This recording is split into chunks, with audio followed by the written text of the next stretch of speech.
All right, welcome back. Today, we're diving into what might be the single most powerful habit for completely changing your relationships. Habit 5. Now, the idea itself is simple, but it can absolutely revolutionize how you connect with people at work, at home, everywhere. It's all about flipping the script on how we communicate. Let's get right into it. So to really get a feel for why this habit is such a game changer, let's start with a classic communication blunder that, let's be honest, we all make probably more often than we'd like to admit. Let me paint you a quick picture. I mean, that's insane, right? You would never trust a doctor who gives you a prescription before even trying to figure out what's wrong. It's total malpractice.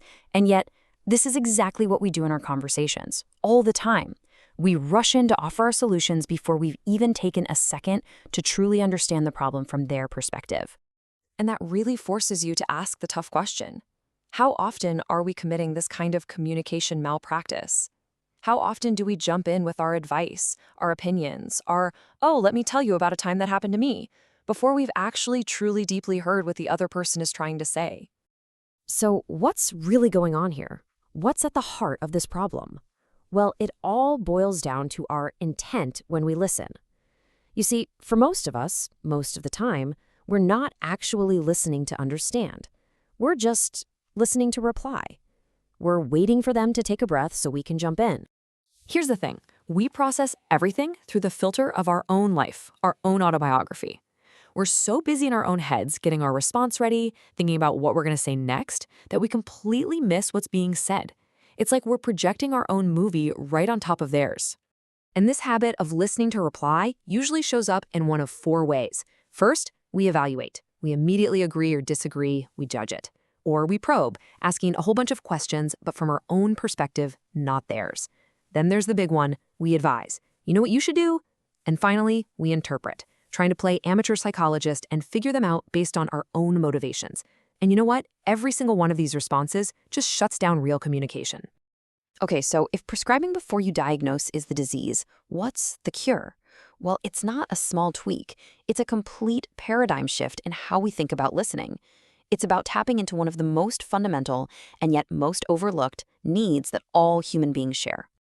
And this is where empathic listening comes in. And let's be super clear, this isn't sympathy. It's not about feeling sorry for someone. It's not even about agreeing with them.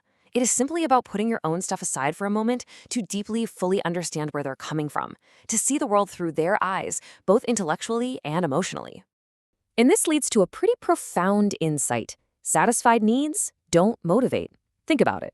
When you have enough air to breathe, you don't even think about air.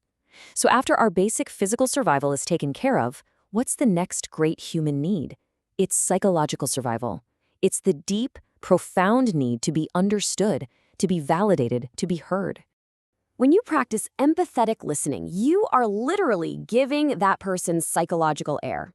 It is as vital to a relationship as oxygen is to life. And when you give someone that space, you can actually see the tension drain out of them. They feel safe, they feel heard, and only then, once they can finally breathe, can you start to solve problems together. Now, the great thing is, this is a skill. It's not magic. You can actually learn it. You can start small, at the first stage, just by mimicking their content, repeating back what they say to show you're locked in. Then you can move up to rephrasing it in your own words. The next level up is to reflect the feeling you're hearing. Wow, that sounds really frustrating. And the highest form, the 4th stage, is when you combine the two. So if I'm hearing you right, you feel frustrated because it seems like no one is taking your ideas seriously. That's when they know you get it. Okay, so you've done the hard work, you've listened, you've provided that psychological air, and you genuinely understand their point of view. But that's only half the habit, right? It's a 2-way street. Now it's about earning your turn to be understood. You see, real maturity, real effectiveness, it's all about finding this balance. You need the consideration, that's the empathy, that's seeking to understand them. But you also need the courage to speak your mind, to make your case, to seek to be understood. One without the other just doesn't work. So how do you do that? How do you become persuasive without being pushy? Well, the ancient Greeks figured this out centuries ago.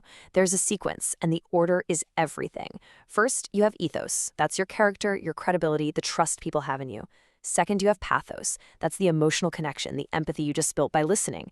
And only then, after you have those two, do you bring in the logos, the logic, the reason, the facts of your presentation. And that sequence is absolutely critical. So many of us get this backward. We lead with logos, with our brilliant logic and data. But if you haven't first established trust, your ethos, and you haven't connected with their emotional reality, your pathos, your logic is going to fall completely flat. You have to remember that old saying, people don't care how much you know until they know how much you care. So, let's tie this all together. What does all this mean? It means when we fundamentally flip the script on how we communicate, when we commit to diagnosing before we prescribe, when we seek first to understand, we unlock the door to real influence, to deeper relationships, and to just better solutions in every single part of our lives. This habit, habit 5, is literally the bridge from private victory to public victory.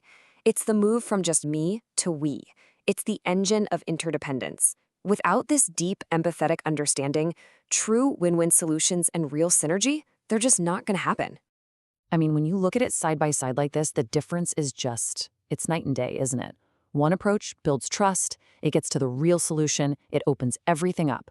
The other, it breeds distrust, it makes problems worse, and it completely suffocates communication. At the end of the day, the path you choose is the path that determines your influence. So it all comes down to this choice. In your very next conversation, are you just going to be waiting for your turn to talk? Or are you going to do the work to actually earn it?